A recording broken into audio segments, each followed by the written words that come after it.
थी और अब कूच करने के लिए निकल चुके हैं। वहां पर नागौर सांसद आरएलपी के सुप्रीमो हनुमान बेनीवाल ने आज संबोधन भी दिया और अब बड़ी संख्या में किसानों के साथ हनुमान बेनीवाल कूच कर चुके हैं। पादुकला में हाईवे को जाम करेंगे और ये कह रहे हैं कि रास्ता इसी से निकलेगा। जी, मेरा ये कहना था कि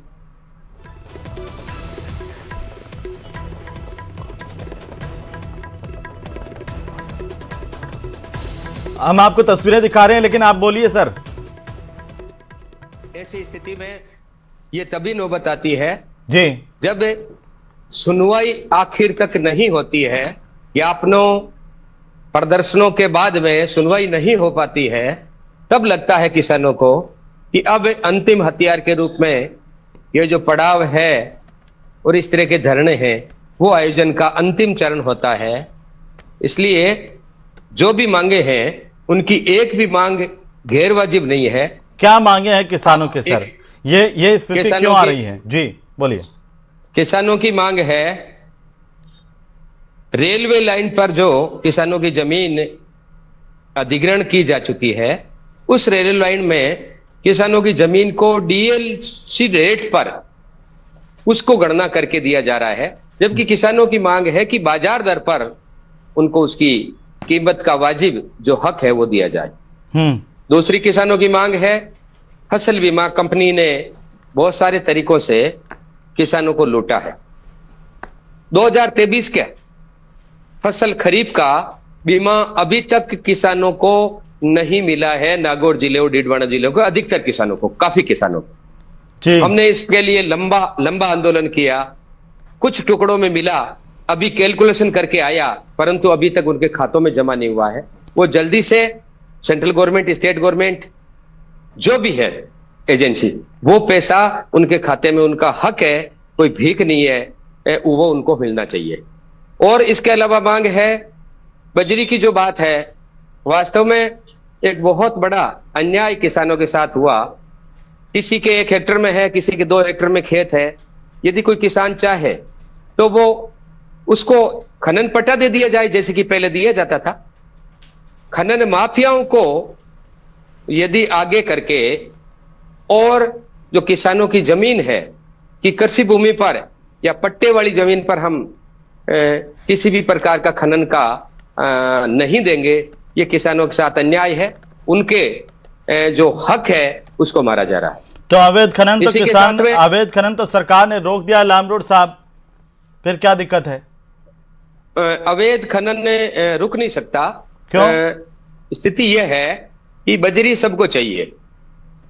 तो आप कह रहे हैं यहाँ बड़ी और इस इलाके में अवैध खनन हो रहा है अभी भी सर? डेफिनेटली हो रहा है। वो अलग तरीके से हो रहा है। वो चाहे खनन माफिया मिलके करे या किसी तरीके, उन्होंने जो पट्टे ले रखे हैं वो कहीं के ले रखे हैं और खनन और कहीं से कर रहे हैं। रुक नहीं सकती है। एक इसका तरीका एक ही है, सरकार किसानों को छोटे छोटे पट्टे दे दे, किसान उनमें से अपने जो भी बजरी है वो निकाल के बेच दे। जी, मैं वापस आ जाऊंगा आपके पास में। प्रियदर्शनी भटनागर जी, कैसे देखा जाए किसानों का ये प्रदर्शन, लगातार उनकी मांगे, और अब हनुमान बेनीवाल जिस तरीके से हाईवे जाम करने के लिए कूच कर चुके हैं? भटनागर साहब।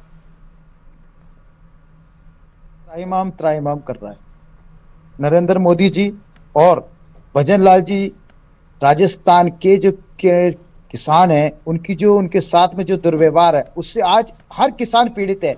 आज आप देख लीजिए, किसानों को जो 2000 यूनिट तक प्रति माह फ्री मिलती थी बिजली, उसको इन्होंने बंद कर दिया। उसके साथ साथ में अभी जैसे बताया कि इनको अतिवृष्टि के कारण जो फसलें खराब हुई थी उसका मुआवजा नहीं दिया है, और जो बीमा क्लेम है वो बीमा कंपनियों के द्वारा उनके दावे को बिल्कुल निराधार रूप से बिना सर्वे किया खारिज किया जा रहा है। उसके साथ साथ में जो सबसे बड़ी किसानों के साथ में जो कुठाराघात है वो ये है कि सरकार ने मक्का और बाजरा की खरीद बंद कर दी, इसलिए इनको कम कीमत पर, एमएसपी से कम कीमत पर बाजार में बेचना पड़ रहा है। आज आप देख लीजिए, खुद कृषि मंत्री किरोड़ी लाल मीणा जी खाद और बीज की कंपनियों पे छापे मार रहे हैं, और किसानों को जब फसल बोने का टाइम आता है तब वो छापे मार के फैक्ट्रियां बंद करा देते हैं। इनको किसानों को आज लाइनों में घंटे घंटे खड़ा होना पड़ रहा है। तो आज दोष क्या है? 700 जनों की 700 किसानों की जानों की भेंट ले चुकी है भारतीय जनता तो पार्टी ये की जो सरकार यहाँ से। बड़ी का राजस्थान- प्रदर्शन है वो जायज है आपके लिए, आपके हिसाब से? अच्छा, किसान बिल्कुल, वाकई बिल्कुल, परेशान बिल्कुल है जायज है, और बिल्कुल इसीलिए जायज किसान अब सड़कों पर आ गए हैं। बिल्कुल जायज है, हम इस समर्थन करते हैं इसका। इस घर बैठे किसान बैठे के ऐसे जो कमरों में आंदोलन बैठे है, बैठे समर्थन करते हैं देखिए देखिए हम बिल्कुल या ट्विटर किसानों पर का करते समर्थन हैं? करते। बताओ देखिए, कोई हम दो तो हर नेता तो स्तर पे- बताओ आपके नागौर के जो किसानों के बीच में जाकर के कांग्रेस पार्टी का झंडा लेकर के किसानों की बात कर रहे हो। हमारा नैतिक समर्थन पूरा किसानों की मांगों के समर्थन में है। विपक्ष नैतिक और ये समर्थन के लिए किसानों नहीं की होता है। किसानों- नैतिक समर्थन, किसानों की- सुनिए सुनिए मैं सुनिए आपको- प्रियदर्शनी मेरी जी, बात तो बोल दूं, पूरी बात तो कंप्लीट कर लूं हेमंत आपने जी। कर ली मैं ना कह रहा हूं कंप्लीट? आपने किसान- तो पूरे प्रदेश नहीं, में नहीं, बजरी से लगा किसान- करके किसान- कहां किसान का यूरिया कोई सब बात कर ली, राजनीतिक लेकिन नहीं रिया होता, बड़ी कोई वाले नहीं किसानों होती। पर आप किसान नहीं तो बोले। किसान है। ऐसी हम क्या इस प्रदेश मजबूरी के आपकी किसान के पॉलिटिकल? साथ में खड़े हैं, किसान के साथ में खड़े हैं, इस प्रदेश के हर किसान के साथ में खड़े हैं। उसमें कोई कांग्रेस बीजेपी कुछ भी नहीं है, आरएलपी कुछ नहीं है। किसान की जो मांगे हैं वो जायज हैं, हम उन जायज मांगों के साथ खड़े हैं। हम हर मोर्चे पे उनका साथ देने को खड़े हैं। कहां जो खड़े मांगे, हो? जो आरएलपी कहां पर हो? बिल्कुल रिया साथ बड़ी खड़े में हैं। हो, नागौर में हमारा हो, समर्थन जयपुर में उनके खड़े हो, साथ में। कहां खड़े हो? बिल्कुल हमारा नैतिक समर्थन और हमारा पूरा समर्थन इनके जयमिनी साथ साहब, इनकी मांगों का एक टिप्पणी आपकी, फिर और मैं जैसे शैलेंद्र जी के जैसे पास जाऊं। आवश्यकता शैलेंद्र जी, पड़ेगा, इनके साथ पहले रहेंगे। एक टिप्पणी मैं आप ही की ले लूं, फिर जयमिनी साहब के पास आऊंगा। शैलेंद्र जी बोलिए, ये किसानों को प्रदर्शन की नौबत क्यों आ रही है सर आपकी सरकार में? जी देखिए, जो किसान भाई हमारे प्रदर्शन कर रहे हैं और जो लामरोड जी ने अभी बात रखी है, मैं उनकी बात का जवाब दे देता हूं कि जो ये कह रहे हैं कि किसानों के लैंड को एक्वायर किया जा रहा है, तो निश्चित तौर पर अगर किसी डेवलपमेंट के लिए अगर रेलवे वहां एक्वायर कर रही है या रेल लाइन डबल विद्युतीकरण करना है, डबलीकरण करना है, डबल दोहरी लाइन बिछानी है, तो जो भी मार्केट रेट होती है या जो भी डीएलसी रेट या वहां जिस पर भी रजिस्ट्री हुई होगी लेटेस्ट, उसी का मुआवजा सरकार देती है। दूसरी बात इन्होंने की थी फसल बीमा की। आप देखिए, प्रधानमंत्री नरेंद्र मोदी जी ने हमारे अन्नदाताओं को 6,302 करोड़ रुपए राजस्थान में फसल बीमा के तहत दिया है और बचे हुए किसान भाई जो रह गए हैं उनको भी जल्दी ही फसल बीमा का क्लेम उनके खाते में आ जाएगा। लेकिन कांग्रेस तो कह रही है कि इन्होंने त्राहिमाम कर रहा है दूसरी प्रदेश का मांग रखी। किसान आपकी सरकार में अभी। हाँ, वो बिल्कुल कर रहा है ना, जैसे कांग्रेस के प्रवक्ता कमरे में बैठ के त्राहिमाम कर रहे हैं, वहां खड़े होकर समर्थन दे रहे हैं।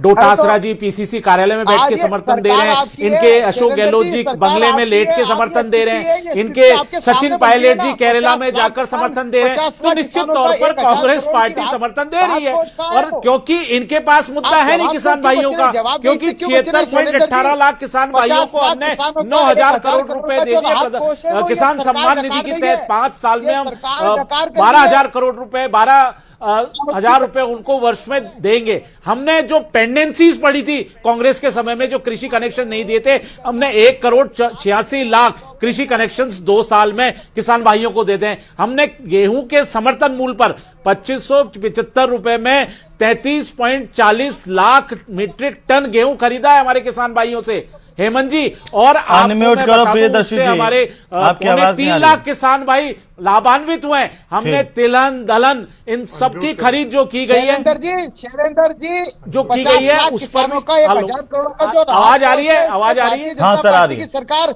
अरे आज सुन लो, आ रही है ना, आज सुन लो, किसान भाइयों का समर्थन देते रहो, बिल्कुल दो, कमरे में बैठ कर दो, पीसीसी कार्यालय में बैठ के दो, गहलोत जी अपने बंगले में बैठ के दें, कांग्रेस का कार्यकर्ता अपने घरों पे बैठ कर दें। आपके पास एक भी मुद्दा नहीं है। आज हमने उनको अल्पकालीन ऋण दिया है ब्याज मुक्त 44,000 करोड़ रुपए का, आपको जानकारी है। हमने बिजली में किसान भाइयों को सहायता प्रदान की है, 45,000 करोड़ रुपए का अनुदान उनको दिया जा रहा है। आपको जानकारी नहीं है, हमने उत्पादन बिजली का राजस्थान में बढ़ा दिया है, 26% उत्पादन बढ़ गया है। आपने जो 5 साल में उत्पादन किया था, अगर आपके पास डाटा हो ना 5 साल के कृषि उत्पादन का या आपके बिजली उत्पादन का, तो आप अभी बता दीजिए, मैं बताता हूं। और जो हमारे किसान भाइयों का जो खेत है, सुन लीजिए प्रियदर्शी जी, सुन लीजिए, भटनागर साहब सुन लीजिए, एक बार और सिंचाई का क्षेत्र व्यापक बढ़ा है।